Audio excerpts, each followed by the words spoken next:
देखेंगे experimental evidences for covalence in metal complexes. ये सब छोटे मोटे चीज़ें देख लेना एक बार रीड करके, कुछ ज़्यादा है नहीं इसमें।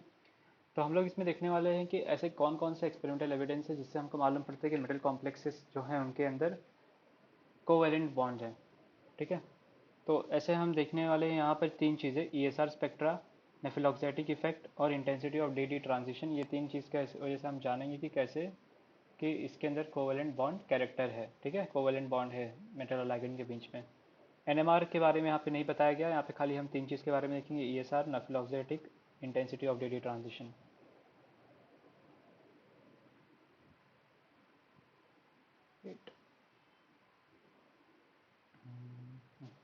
चलो, ये तो दूसरा पेज है, इसको हटाओ।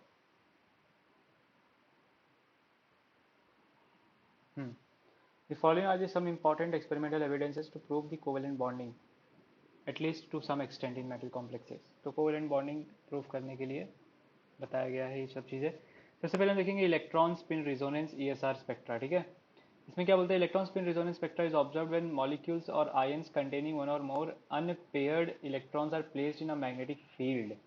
In complexes, if the unpaired electrons are localized on the metal, then ESR spectrum is expected to show a smooth curve as shown in figure 1.20a, ये वाला फिगर।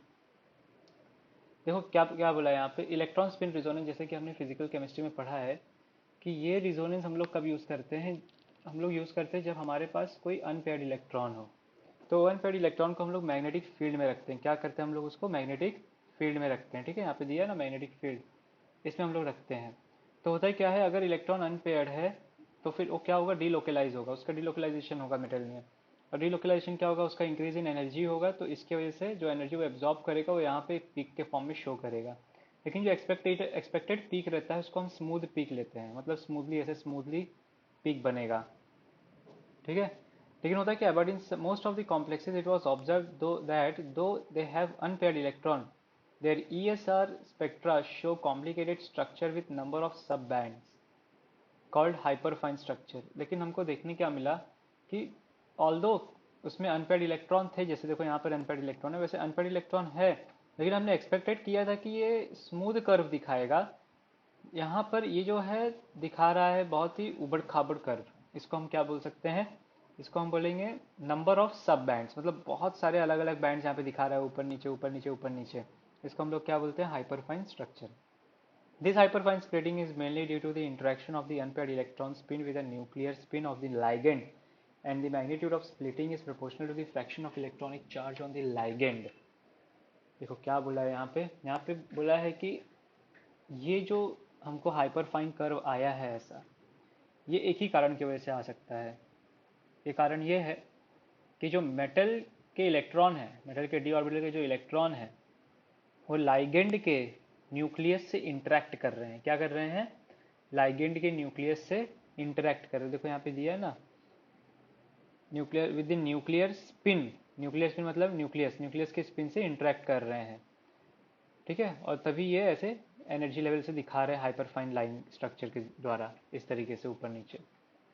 तो अगर आपके न्यूक्लियस, मतलब जो आपका लाइगेंड का न्यूक्लियस अगर उससे इंटरेक्ट हो रहा है, इसका मतलब जो लाइगेंड, देखो लाइगेंड का न्यूक्लियस समझो यहाँ पर इतने छोटे में है, तो लाइगेंड का जो इलेक्ट्रॉन डेंसिटी होगा वो थोड़ा सा बाहर में होगा, इतना बड़े में होगा, है ना।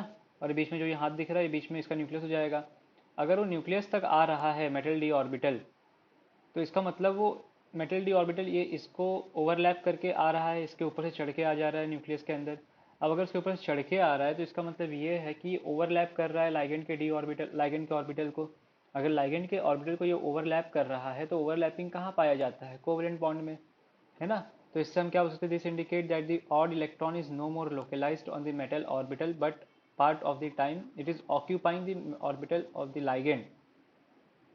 इन the other words there is some overlapping, इसका मतलब कुछ ना कुछ ओवरलैपिंग हो रहा है मेटल और लाइगेंड ऑर्बिटल में, खाली सिंपल याद रखो। अगर ओवरलैपिंग हो रहा है तो हम क्या बोल सकते हैं कि कोवेलेंट कैरेक्टर ये शो करता है, ये बॉन्ड जो है कोवेलेंट कैरेक्टर शो करता है। ठीक है, सिंपल एकदम बोल सकते हैं हम लोग।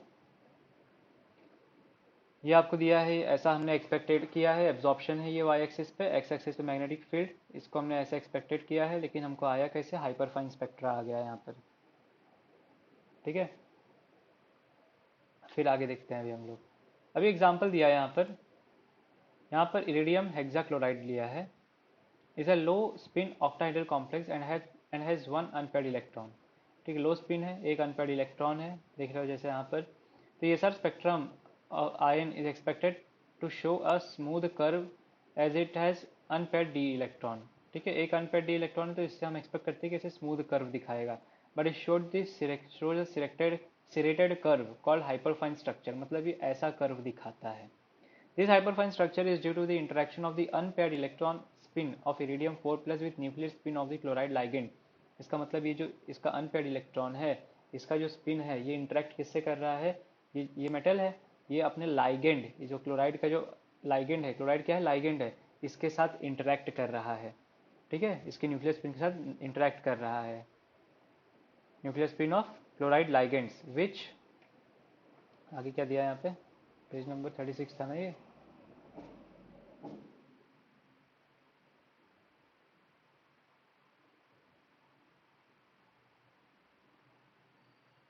चलो 37, तो क्या यहाँ पे दिया था हमको 36 पे, विथ न्यूक्लियर स्पिन, मतलब ये जो अनपेयर्ड इलेक्ट्रॉन है इरिडियम 4 प्लस का, वो न्यूक्लियर स्पिन क्लोराइड लाइगेंड से इंटरेक्ट करता है। और क्या यहाँ पे बोला है इंटरेक्ट करने के बाद? Is possible when there is some overlapping. Interaction कब पॉसिबल है? इंटरेक्शन तभी पॉसिबल है जब उसके ऊपर ओवरलैप किया है, तभी तो पॉसिबल होगा ना। Overlap of D orbitals of iridium ion with orbitals of chloride ion, the nature of hyperfine splitting in iridium hexachloride ion could be accounted only by assuming that a single unpaired electron is not completely localized on the metal ion। मतलब आप ये नहीं कह सकते कि जो एक unpaired electron आपने देखा डी ऑर्बिटल में, वो सिर्फ मेटल आयन के आसपास या मेटल आयन के अंदर नहीं रहता है। वो क्या करता है? It is also found to be extend to 5% on each chloride ion, मतलब जितने क्लोराइड आयन है सारे के सारे क्लोराइड आयन के ऊपर जाके वो क्या करता है? ओवरलैप करता है। हर एक क्लोराइड आयन के ऊपर 5% ओवरलैप करता है। तो ऐसे 6 क्लोराइड आयन है, तो 5 इंटू 6 30 हो जाएगा। सो इससे हम क्या बोल सकते हैं? This the unpaired electron is localize to the extent of about 30% on the ligand. तो लाइगेंड के ऊपर 30% वो लोकलाइज होता है थोड़ा बहुत, मतलब इलेक्ट्रॉन जो है अनपेयर्ड इलेक्ट्रॉन कुछ समय के लिए लाइगेंड के ऊपर भी जाता है, वो ओवरलैप करता है। तो एक लाइगेंड के ऊपर 5%, तो 6 लाइगेंड तो 30%।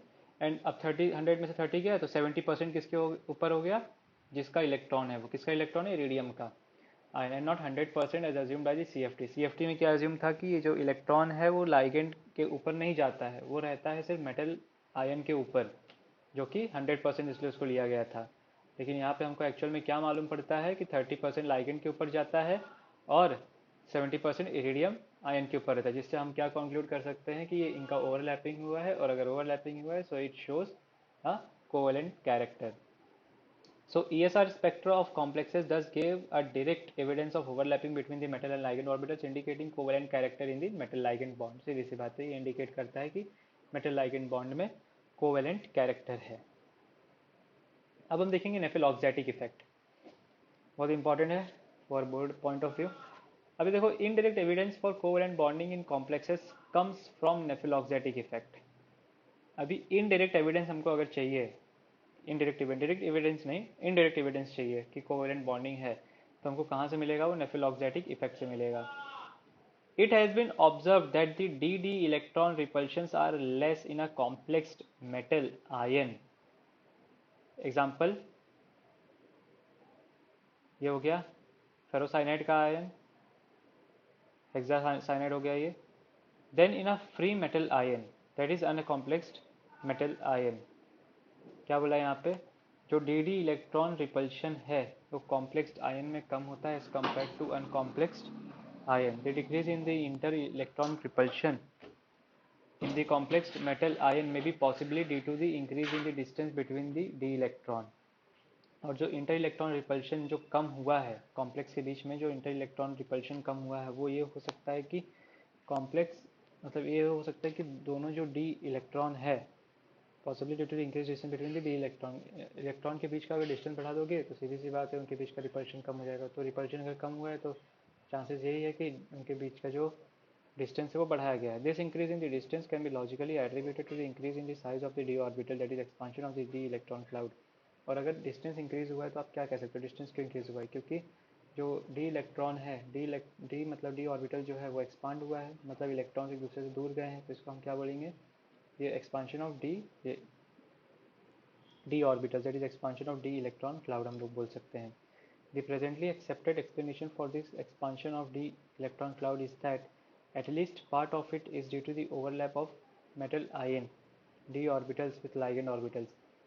अभी ये एक्सपांशन क्यों होता है, ये एक्सपांशन कहा जाता है कि होता है कि जो एक्सपांशन तभी पॉसिबल है ऐसा जब लाइगेंड का ऑर्बिटल आके ओवरलैप करे ये और इसके मेटल के ऑर्बिटल के साथ, ठीक है, तभी ये पॉसिबल हो सकता है। Such overlapping provides a mechanism for reducing the effective nuclear charge on the metal and for partial removal of the electron density from the metal central metal atom। इससे क्या होता है, ये ओवरलैपिंग की वजह से एक तो हमारा जो चार्ज न्यूक्लियर चार्ज होता है मेटल के ऊपर वो कम होता है, और जो इलेक्ट्रॉन डेंसिटी होता है सेंट्रल मेटल एटम के ऊपर, क्या सेंट्रल मेटल एटम के ऊपर जो इलेक्ट्रॉन डेंसिटी होता है वो भी कम होता है, यदि ख़त्म हो जाता है। फिर देखो क्या होता है, this effect of ligand in expanding the D electron cloud of the metal is called nephelauxetic effect. इसी इफेक्ट को जब ligand, this effect of ligand in expanding the D electron cloud of metal, मतलब जब ligand की वजह से electron जो आपका मेटल है, मेटल का डी इलेक्ट्रॉन क्लाउड एक्सपांड होता है, तो इसको हम क्या बोलते हैं, नेफिलॉक्सेटिक इफेक्ट। तो इसको हम बोलेंगे the ability to expand d electron cloud of the metal varies from ligand to ligand. तो हर एक लाइगेंड की कैपेसिटी सेम नहीं होती, जो स्ट्रॉन्ग लाइगेंड होगा वो ज़्यादा उसको इलेक्ट्रॉन क्लाउड को करेगा उसको एक्सपांड, और जो वीक लाइगेंड होगा वो कम एक्सपांड करेगा। तो लाइगेंड टू लाइगेंड ये डिपेंड करता है। So depending upon the ability of the ligand to expand the electron cloud of the metal, they are arranged in the form of a series called nephelauxetic series. और जो ligand की क्षमता होती है कितने उसको एक्सपांड कर सकते हैं डी इलेक्ट्रॉन क्लाउड को, उनको एक सीरीज में लगाया जाता है, और वो सीरीज को हम नाम देते हैं नेफिलॉक्सेटिक सीरीज। तो ये समझा, ठीक है। अब हम आगे देखेंगे 38, 37 या 38। तो यहाँ पे नेफिलॉक्सेटिक सीरीज यहाँ पे दिया हुआ है सबसे ज़्यादा, यहाँ पे देख सकते हो, आयोडाइड, फिर ब्रोमाइड, फिर साइनाइड, फिर क्लोराइड, फिर आइसोसाइनाइड, ठीक है। फिर यहाँ पे आपका इथिलीन डायामाइन, फिर Cr2O4, क्रोमेट, फिर अमोनिया, वाटर, फ्लोराइड। सबसे कम फ्लोराइड का है। This series is independent of the nature of the metal ion and it shows the increasing covalent character in the metal ligand bond. From the series it is clear that fluoride, iron and iodide are the two ends of this series. Therefore, iodo complexes are more covalent than fluoro complexes।